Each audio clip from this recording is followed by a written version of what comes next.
Number 2 के 6 गोलमेज सम्मेलन और समुदाय पुरस्कार के बारे में आइए कुछ सच्चाई जान लेते हैं। तो ब्रिटिश सरकार ने पाया कि दोनों ही देशों में प्रशासन में अत्यधिक उत्साह और उम्मीद से संवैधानिक सुधारों का आग्रह बढ़ता जा रहा है। तो फूट डालो और राज करो की बेबान नीति को अपनाने के बावजूद उसने जो सामुदायिक कलह उत्पन्न की थी, उसके परिणाम स्वरूप देश में ना तो स्थायित्व था और न ही किसी समुदाय में सुरक्षा का भाव था। जबकि ब्रिटिश सरकार की परिकल्पना से फूट डालो और राज करो की नीति भारत को शांति और सुरक्षा दे सकती थी। इसीलिए 1929 के अंत में यह निर्णय लिया गया कि 1930 के शुरू में इस स्थिति को लेकर गोलमेज सम्मेलन किया जाएगा। उस समय लेबर पार्टी की सरकार सत्ता में थी और प्रधानमंत्री थे श्री राम से मैकडोनाल्ड, लेकिन कार्रवाई बहुत देरी से हुई। 1 महीने बाद ऊपर लिखित घोषणा के बावजूद लाहौर के कांग्रेस अधिवेशन सत्र में स्वतंत्रता के प्रस्ताव को मंजूरी दे दी गई और कांग्रेस पार्टी ने इस गोलमेज सम्मेलन का बहिष्कार करने का फैसला किया।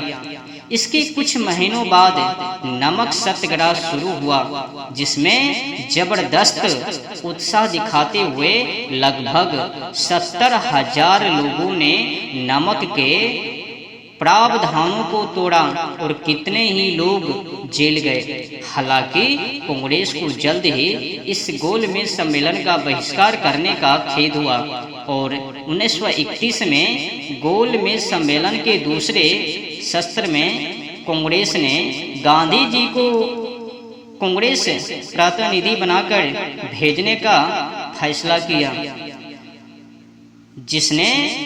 जिसने भी उस शस्त्र की कार्रवाई को पढ़ा होगा, उसे जल्द ही एहसास हो जाएगा कि गोलमेज सम्मेलन की विफलता का मुख्य कारण गांधी जी ही थे। गोलमेज सम्मेलन के कोई भी निर्णय लोकतंत्र या राष्ट्रवाद के समर्थन में नहीं थे और गांधी जी श्री राम से मैकडोनाल्ड को तथा कथित सामुदायिक पुरस्कार पाने हेतु आमंत्रित करने तक चले गए और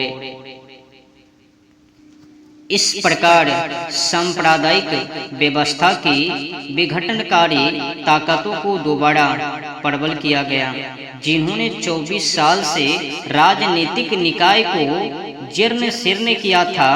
इस प्रकार गांधी जी सांप्रदायिक मतदाताओं और भारत की भावी संसद में सांप्रदायिक मताधिकार के प्रत्यक्ष घुसपैठ के लिए जिम्मेदार थे। इसमें कोई हैरत की बात नहीं थी कि जब श्री राम से मैकडोनाल्ड ने सामुदायिक पुरस्कार दिया तो गांधी जी ने कोई आपत्ति नहीं जताई और विधानसभा सदस्य को भी पहले से बता रखा था कि इस पुरस्कार के बारे में पूछा जाए तो नहीं स्वीकार करे और नहीं अस्वीकार। उन्हीं गांधी जी ने फिर सांप्रदायिक इकाई पर कुठाराघात किया, जिसके के लिए उन्होंने पिछले 15 वर्षों में ना जाने कितना कुछ दांव पर लगा दिया था।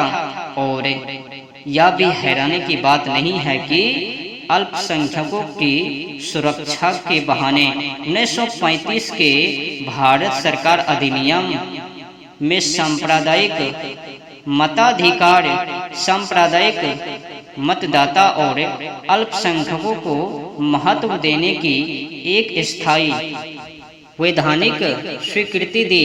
यहाँ तक कि अल्पसंख्यकों को प्रांतों और केंद्र दोनों की सरकारों में महत्व दिया जाएगा। विशेष रूप से मुसलमानों को यह स्वाभाविक है कि जिन विधायकों को सांप्रदायिक मताधिकारों के लिए चुना जाएगा। उनकी मानसिकता में सांप्रदायिक और राष्ट्रवाद की बढ़ती हुई खाई को पाटने में कोई भी दिलचस्पी नहीं होगी। क्यों होगी? इसलिए राजनीतिक और आर्थिक बुनियादों को लेकर संसदीय दल का गठन असंभव था। हिंदू और मुसलमान विपरीत खेमों में बट गए और एक दूसरे के प्रतिद्वंदी दलों के रूप में अलगाववाद को बढ़ावा देते रहे। लगभग सभी घटनाओं और निर्णयों में सांप्रदायिक तांडवों में मुसलमानों के हाथों हिंदू की उत्पीड़न का शिकार हुए। लोग हिंदू और मुसलमानों के बीच एकता की किसी भी संभावना को लेकर पूरी तरह से निंदक हो गए। लेकिन गांधी जी पूरी कल्पना के तहत सभी मौसमों में हिंदू मुसलमान एकता के अपने निष्फल सूत्र को दोहराते रहे।